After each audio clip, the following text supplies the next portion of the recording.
ఫ్రైడేగా రెండో రోజు CM Jagan bus యాత్రకు సంబంధించిన వార్త. మేమంతా సిద్ధం పేరుతో రాష్ట్ర వ్యాప్తంగా బస్సు యాత్ర చేస్తున్నారు సీఎం జగన్. రాత్రి ఆళ్లగడ్డలో బస్సు చేశారు. నేడు ఆళ్లగడ్డ నుంచి నంద్యాల వరకు జగన్ బస్సు యాత్ర ఉంటుంది. సరిగా మీకు టైమింగ్స్ ఎలా ఉంటాయో చెప్తున్నాం. ఉదయం 9 గంటల నుంచి బస్సు యాత్ర ప్రారంభమవుతుంది. సాయంత్రం నంద్యాలలో సీఎం జగన్ బహిరంగ సభలో పాల్గొంటారు. రాత్రికి పెంచుకలపాడులో బస చేయబోతున్నారు సీఎం జగన్. రాబోయే ఎన్నికలు విశ్వసనీయతకు వంచనకు మధ్య యుద్ధమన్నారు సీఎం జగన్. ఎన్నికల ప్రచార పర్వాన్ని మొదలుపెట్టిన వైసీపీ అధినేత మేమంతా సిద్ధం అంటూ బస్సు యాత్రకు శ్రీకారం చుట్టారు. ఇడుపులపాయ నుంచి ఈ యాత్ర ప్రారంభమైంది.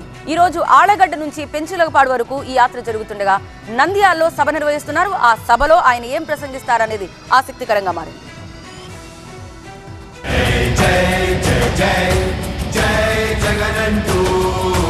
కడప గడ్డ నుంచి వైఎస్ జగన్ సమర శంఖం.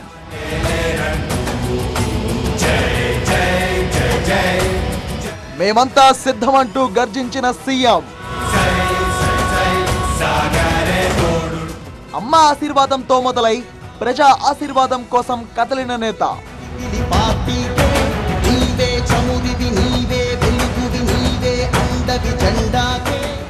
మేమంతా సిద్ధం పేరుతో ఎన్నికల ప్రచారానికి ఏపీ సీఎం జగన్మోహన్ రెడ్డి శ్రీకారం చుట్టారు.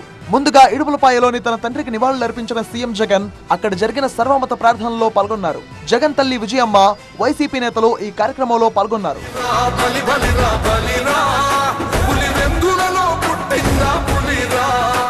మేమంతా సిద్ధం పేరుతో జగన్ బస్సు యాత్రను ప్రారంభించారు. ఇడుపులపాయ, వేంపల్లి, వీరపనాయనపల్లి, ఎర్రగుంట్ల మీదుగా ప్రొద్దుటూరు వరకు బస్సు యాత్ర సాగింది. దారి పొడవునా సీఎం జగన్ కు ప్రజలు, వైసీపీ శ్రేణులు ఘన స్వాగతం పలికాయి. పలు చోట్ల ప్రజలు ఇచ్చే విజ్ఞప్తులను సీఎం జగన్ స్వీకరించారు. సాయంత్రం ప్రొద్దుటూరులో జరిగిన బహిరంగ సభలో సీఎం జగన్ పాల్గొని ప్రత్యర్థి పార్టీలపై మండిపడ్డారు.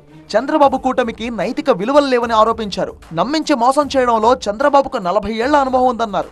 ఒంటరిగా వచ్చే ధైర్యం ఎవరికీ లేదని విమర్శించారు. ఎన్నికల కోసం చంద్రబాబు ఢిల్లీ వెళ్లి కాళ్లు పట్టుకున్నారని ఆరోపించారు. ప్రజల కోసం తాను 130 సార్లు బటన్లు నొక్కా అని, వైసీపీ గెలుపు కోసం ప్రజలు 2 బటన్లు నొక్కాలని కోరారు. నంద్యాల జిల్లా ఆళ్లగడ్డలోని రాత్రి బస చేసిన ప్రాంతం నుంచి ఈ రోజు యాత్ర ప్రారంభమవుతోంది. సీఎం జగన్ ఉదయం 9 గంటలకు ఆళ్లగడ్డ నుంచి నల్లగట్ల, బత్తలూరు, ఎర్రగుంట్ల చేరుకుని గ్రామస్తులతో ముఖాముఖి కార్యక్రమంలో పాల్గొంటారు. అనంతరం గోవిందపల్లి మీదుగా చాబోలు శివారులో భోజన విరామం తీసుకుంటారు. అనంతరం నూనేపల్లి మీదుగా నంద్యాల చేరుకుని గవర్నమెంట్ ఆర్ట్స్ కాలేజీ గ్రౌండ్ లో ఏర్పాటు చేసిన బహిరంగ సభలో పాల్గొంటారు సీఎం జగన్. ఆ తర్వాత పాణ్యం, సుగాలిమిట్ట, హుస్సేనాపురం, ఓర్వకల్, నన్నూర్, పెద్దటేకూర్, చిన్నకొట్టాల, కె మార్కాపురం క్రాస్, నాగలాపురం, పెంచికలపాడులో ఏర్పాటు చేసిన రాత్రి బస శిబిరానికి చేరుకుంటారు. ఈ రోజు కూడా రోడ్ షో కోసం అన్ని ఏర్పాట్లు చేశారు. ప్రజలతో మమేకమయ్యేలా రోడ్ షో ప్లాన్ చేశారు వైసీపీ నేతలు.